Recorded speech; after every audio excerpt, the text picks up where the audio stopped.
So when we're approaching the Clotting Cascade, what I want to do first is I want to set up a general scheme that you can remember and build upon. And then after that, I'll go back and add in some detail that you need to know based off of your syllabus.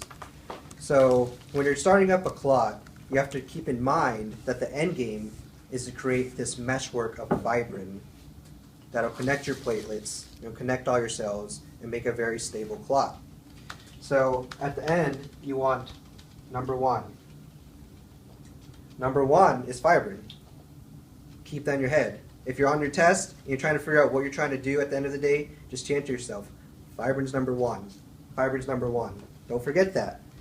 So, if fibrin is the king in chess, thrombin, which is 2, is the queen.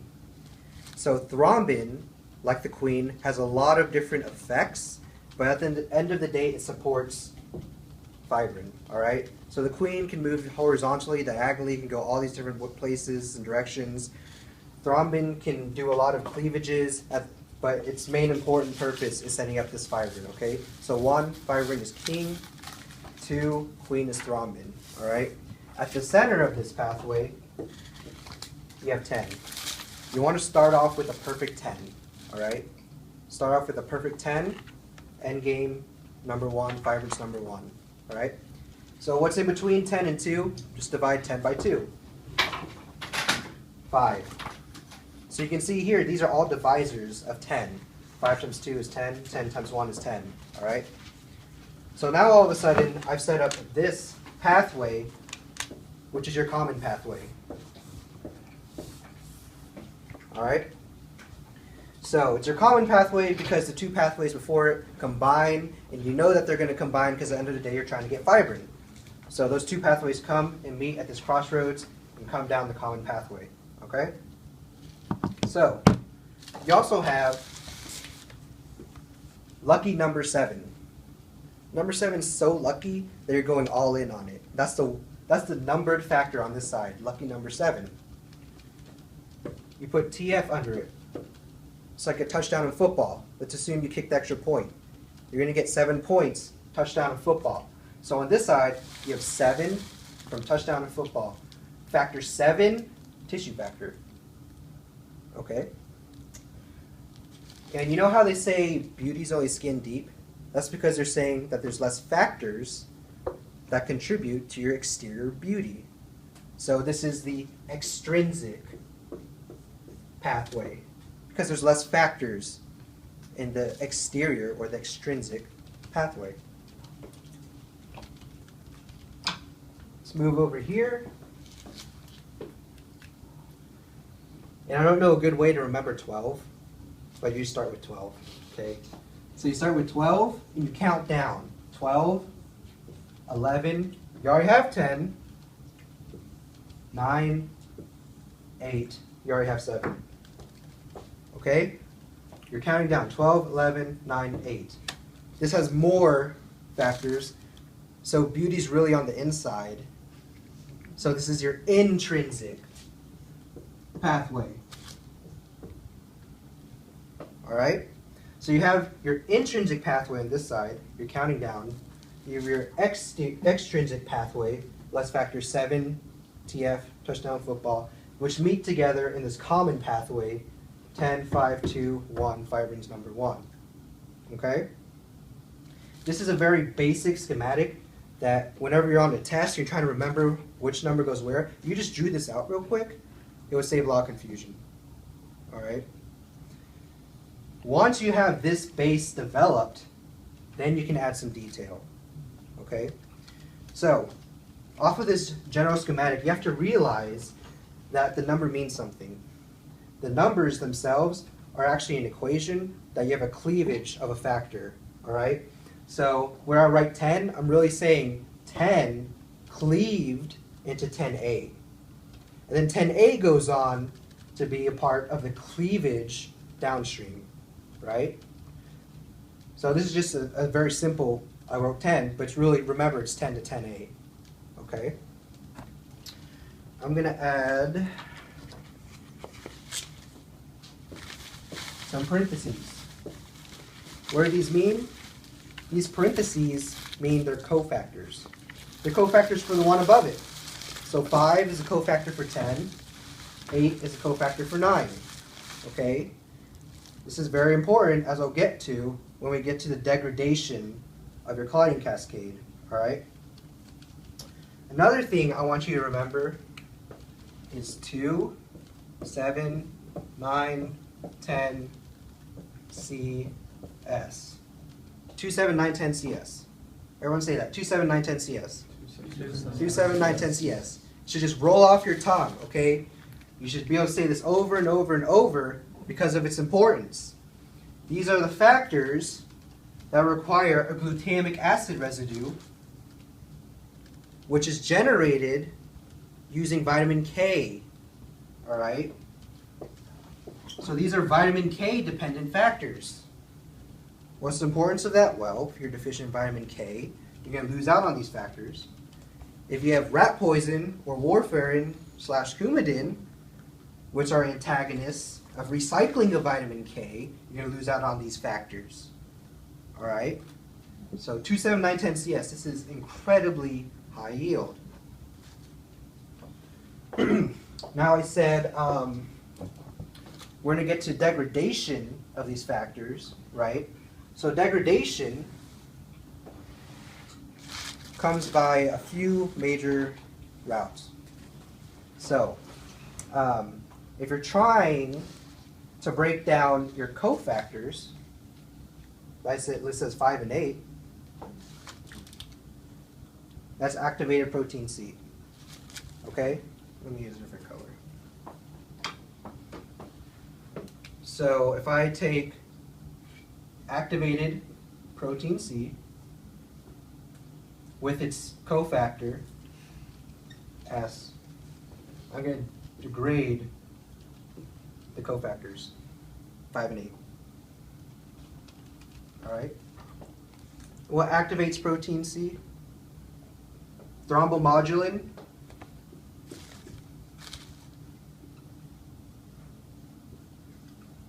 Modulates thrombin to activate this. So remember, your thrombin's actually part of the clotting cascade, but if you modulate thrombin, all of a sudden you can result in the breakdown of your clotting cascade through activating protein C and S, which degrade your cofactors. Okay? Now, if you go over here, you go down to 2 and 10, you have the effect of antithrombin. Antithrombin obviously says it's antithrombin. And heparin together will break down 10 and 2. So, antithrombin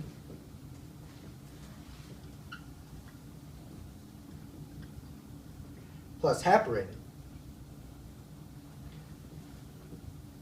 will inhibit 10 and 2. And the way I remember it is that in your common pathway, these are two major players, 10 and 2. Remember, 5 is a cofactor, 1's your end product.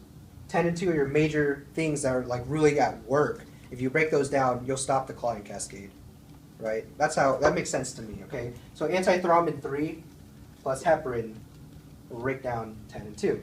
It also has effects in breaking down other factors. I don't think they worry about this year, okay? Another thing to keep in mind is that on these different complexes where you have a factor and a cofactor, you're going to include calcium and the phospholipid. Okay? So how does that make sense? Well, if you're trying to build something strong, like a clot, you're building up a structure, you want a strong foundation. The foundation is your phospholipid. It's a surface that you can start building upon. Okay? So you build up your foundation, you're using phospholipid as a surface. The phospholipids from platelets, like phosphoserine, and you use calcium as the glue. Calcium is going to glue those clotting factors to the phospholipid to build that clot structure. Okay? So you can throw in calcium, phospholipids on these complexes. Right? And I think you also threw them over here at 7 in tissue factor. Make sense? Okay. What else do I want to hit? So more on the inhibition of the clotting cascade. Over here, you have your tissue factor, your 7. You can also have your tissue factor pathway inhibitor. Makes sense because tissue factor's over here. The tissue factor pathway inhibitor will inhibit the tissue factor part. All right. Now,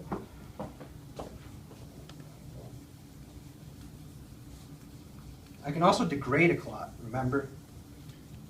So the degradation of a clot takes effect with plasmin, which will break down your fibrin cross-links. So remember, the cleavage of thrombin the cleavage of fibrinogen from thrombin exposes those sites on fibrin that allows it to polymerize, right? And that's how you get that superstructure that's strong. Now, if you cut up that structure using plasmin, your clot's going to dissolve. Okay? How do you get to plasmin? You start from plasminogen.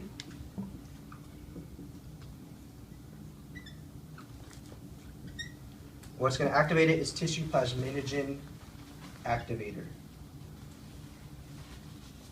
Makes sense because the plasminogen is activated into plasmin, and it comes from the tissues. On the corollary, to inhibit that, you have plasmin activating inhibitor. Simple as that. Just look at the names, and you got that covered, okay?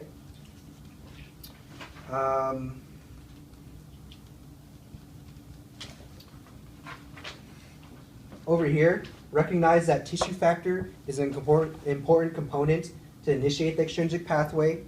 So tissue factor is a molecule on the surface of tissue outside of the vasculature. Okay. In here, it's called intrinsic because theoretically it has all the components it needs inside the blood already. So if you were to add a rough surface in there, it would start clotting, like glass or collagen. If I just added that in some blood, it would start clotting on its own. That's why it's called the intrinsic. Okay. What do we want to do next? Cover thrombomodulin, cover that. I'm going to give you guys a secret. Where am I at?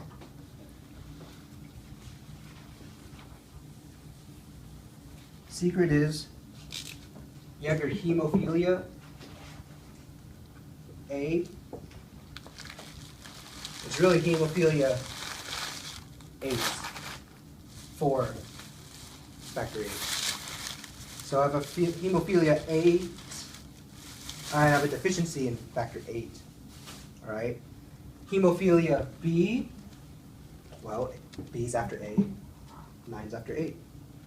Simple as that. Which one's more common? A is the first letter of the alphabet. A is more common. There you go. I think I've covered pretty much everything in your syllabus. You guys have any questions on them? Yes. I have a few questions. Yes. Okay. First of all, what are C and S in the vitamin K dependent clotting factors? Like what do they do? What are they? They're proteins? What do you mean? Well, you said, 2, 7, 9, 10, C and S. What are C and S? Oh, these are protein C and S. Oh. Yeah, that's it. Protein C and S. So remember where I said activated protein C degrades your cofactors? Yeah. That's what it is. Okay. Protein C and protein S. The S also degrades cofactors? S is the cofactor for protein C. Okay. Yeah. So if you think about it, you're not only inhibiting clotting, you're also inhibiting unclotting, but you're just inhibiting clotting more.